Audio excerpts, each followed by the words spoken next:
नमस्कार, मैं हूं संजय शर्मा। आप देख रहे हैं 4PM न्यूज नेटवर्क। आखिर गोरखपुर वाले कांड की जांच सीबीआई को चली गई और पूरी फजीहत होने के बाद गई। हमने 4PM पे तय किया था कि जब तक इस जांच को बिल्कुल मुकाम तक नहीं पहुंचाया जाएगा तब तक हम रोज इस विषय पे बात करेंगे, सवाल उठाएंगे कि आखिर क्या कारण है कि अफसरों को बचाया जा रहा है। 3 दिन हमने लगातार डिबेट करी। देश के जाने माने पत्रकारों ने कहा और सबने कहा कि ये सरकार अपनी साख खराब कर रही है, जितना दिन लेट कर रही है। हजारों लाखों लोगों ने देखा, वीडियो को वायरल हुआ पूरे देश में। सरकार ने सीबीआई जांच को भेज दिया है। अभी सीबीआई ने ये केस टेकअप नहीं किया है। तब तक कहा गया है कि कानपुर जांच करेगी एसआईटी की टीम, और कानपुर एसआईटी ने जांच शुरू कर दी है।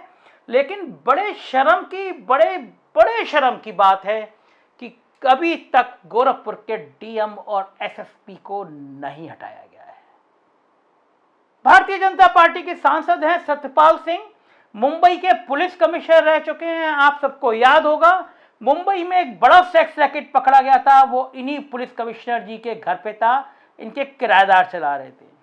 लेकिन जाना माना नाम है, किसान आंदोलन के बीच में उस इलाके से सांसद जी आते हैं, उनके दामाद हैं गोरखपुर के एसएसपी। और शायद यही कारण है कि तमाम आलोचनाओं, तमाम विरोध के बावजूद एसएसपी नहीं हटाए गए, क्योंकि वो एक सांसद के दामाद हैं। समझ नहीं आता डीएम किसके दामाद हैं जो उनको भी नहीं हटाया गया, जबकि वो खुलेआम वीडियो में कह रहे थे, उस विधवा को धमका रहे थे कि आपको मुकदमे लगाने से क्या फायदा होगा, मुकदमे सालों चलते हैं। हम सवाल अफसरों की नहीं कर रहे हैं, नौकरशाह होते ही ऐसे हैं। आईएएस का मतलब आई एम सॉरी। वो कुंभ के मेले में घोटाला करेगा, वो पंचायत में घोटाला करेगा, वो बेसिक शिक्षा में घोटाला करेगा, और फिर वो मुख्यमंत्री के जिले का डीएम भी बन जाएगा। मुख्यमंत्री जी के एक बड़े चहेते अफसर हैं, पंचायत दल में तैनात हैं, बड़ी कोशिश कर रहे थे पिछले दिनों में उसी विजय किरण आनंद को लखनऊ का डीएम बनाने के लिए, एलडीए का भी चार्ज दिलवाने के लिए। नौकरशाह का ये रणनीति होती है। नौकरशाह किसी के नहीं होती है। जो आज योगी जी की खड़ाऊ को अपने रूमाल से साफ कर रहे हैं, सत्ता बदली तो वो कल अखिलेश को उसी रूमाल से अखिलेश यादव के भी जूते साफ करेंगे। कोई रीढ़ की हड्डी नहीं है नौकरशाहों में। इन्हें सिर्फ भ्रष्टाचार करना है, पैसे कमाने हैं, बेशुमार दौलत कमानी है। लेकिन इनके भ्रष्टाचार में जो चीज खोती है वो सरकार की साख होती है, जो चीज खोती है वो सरकार का इकबाल होता है, जो चीज खोती है वो मुख्यमंत्री की विश्वसनीयता होती है। मामला बदायूं, बलिया, नोएडा, शाहजहांपुर, पीलीभीत में नहीं घटा है, मामला घटा है गोरखपुर में। गोरखपुर मतलब मुख्यमंत्री का निर्वाचन क्षेत्र, अपना गृह जनपद। वहां से वो चुनाव लड़ते आए, कई बार सांसद बने, बहुत बड़ा बहुमत है। वहां की मठ की मर्यादा पूरी दुनिया में है। दुनिया के कोने कोने से लोग गोरक्षा पीठ पे आते हैं, माथा दबाते हैं, अपनी कृपा पाते हैं। वो पीठ दुनिया के सिद्ध स्थानों में से है। और उस पीठ वाले शहर में एक इंस्पेक्टर शराब के नशे में जाता है, युवक को होटल में चेकिंग खुलवाता है, और नगद नारायण नाम से मशहूर है नगद नारायण सिंह, पीट पीट के हत्या कर देते हैं। ऐसा कलंक लगा है सरकार के माथे पर, जिसको आने वाले बहुत लंबे समय तक नहीं बुलाया जा सकता। पूरे देश में हल्ला होता है, अमेरिका, लंदन, सब जगह अखबारों में छपता है कि क्या हो रहा है देश में। भारत का नाम नीचे होता है, भारत की मर्यादा खंडित होती है जब यह खबर आती है कि होटल में रह रहे एक नौजवान को नशे में 2 इंस्पेक्टर निकाल के पीट पीट के मार डालता है। और फिर एसएसपी के ससुर जी कहते हैं कि अभी कहना बड़ा मुश्किल है कि पुलिस की पिटाई से मरा है। ठीक है, दामाद को ससुर की सेवा, ससुर को दामाद की सेवा करनी चाहिए, लेकिन मुख्यमंत्री जी आपका तो अपना जनपद है, आपको तो अपनी साख की चिंता करनी चाहिए। चुनाव सिर पर है, तमाम विपक्ष के लोग आरोप लगा रहे हैं कि वहां वसूली हो रही थी। आपके क्षेत्र में वसूली हो जाए, इससे शर्मनाक बात और क्या हो सकती है मुख्यमंत्री जी। अभी मामला ठंडा भी नहीं हुआ कि एक और इंस्पेक्टर साहब की खबर निकल के आ गई कि वो एक व्यापारी का अपहरण करके उससे फिरौती लेना चाहते थे। क्या हो रहा है, क्या हो रहा है। इलाहाबाद में मेहनतगिरी आत्महत्या या हत्या करते हैं, नाम आता है कि केपी सिंह एक आईजी है, सालों से तैनात है इलाहाबाद में, तमाम उसकी कहानियां सामने आती हैं। महंत जी के दोनों पक्ष आरोप लगाते हैं कि मैं केपी सिंह की साजिश में शामिल हो सकता है।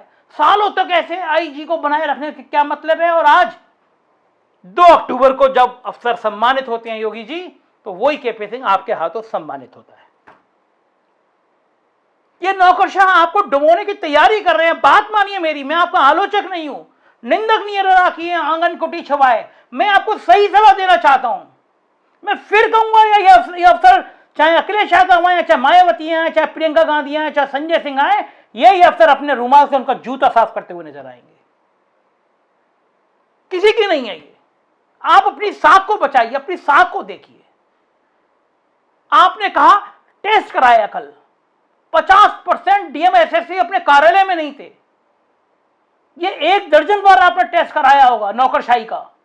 कितना खराब लगता है। आज लीड खबर छपी अखबारों में कि मुख्यमंत्री कार्यालय ने टेस्ट किया और डीएम एसएसपी अपने कार्यालय में नहीं थे। उनको नोटिस दे दिया गया है, उनसे जवाब तलब किया गया है। योगी जी, सब जनता जानती है कि आप दर्जनों बार ऐसा कर चुके हैं। मुख्यमंत्री कह रहा है 10 बजे बैठो और वो 50% डीएम एसएसपी नहीं बैठे हैं। रटी रटाई भाषा होती है। जवाब देकर स्पष्टीकरण किया गया है। क्या आपने आज तक किसी डीएम एसएसपी को सस्पेंड किया? इस बात पे किया कि आपके निर्देशों की वो अवहेलना कर रहे हैं। मजाक बन गया है उत्तर प्रदेश का सिस्टम। मुख्यमंत्री जी, थाने थाने लोगों की बेइज्जती की जा रही है, जिले जिले में परेशान है। इन 4.5 साल का कार्यकाल का उदाहरण सामने रख लीजिए। लोक भवन जहां पे मुख्यमंत्री का कार्यालय है, उसके बाहर आग लगाने की घटनाएं इतनी किसी शासनकाल में नहीं हुई है जितनी इस शासनकाल में हुई है। क्यों लगा रहे हैं लोग आग? क्यों परेशान हैं? इसलिए परेशान है कि जिले में उनकी आवाज सुनी नहीं जा रही। अगर जिले में आवाज सुनी जाए तो वो लोक भवन के आगे पेट्रोल और मिट्टी का तेल छिड़ककर आग ना लगाएं।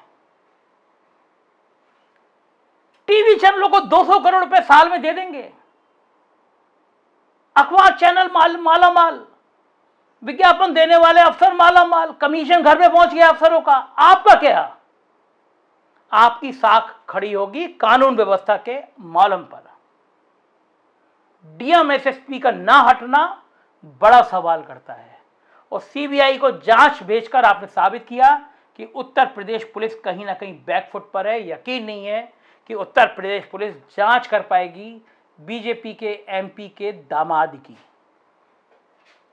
मान के चलिए अगर डीएम एसएसपी नहीं हटते हैं, जितने दिन नहीं हटते हैं उतने दिन सरकार की साख पर सवाल खड़ा होता रहेगा।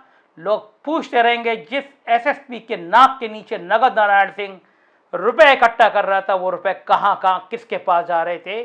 जो डीएम एक विधवा को धमका रहा था, उस डीएम के तार कहां जोड़ रहे थे? और ऐसी ही चीजें सरकार की साख को खराब करती हैं और करती रहेंगी। हमें क्या है, हमको तो सच सच और खरी बोलना है, क्योंकि यही है 4 PM और यही है 4 PM का जज्बा। हम बोलेंगे, डंके की चोट पर सच बोलेंगे। दोस्तों से कहिए सब्सक्राइब करें, क्योंकि ऐसा सच चैनल कोई कहने वाला आपको मिलेगा नहीं। Thank you.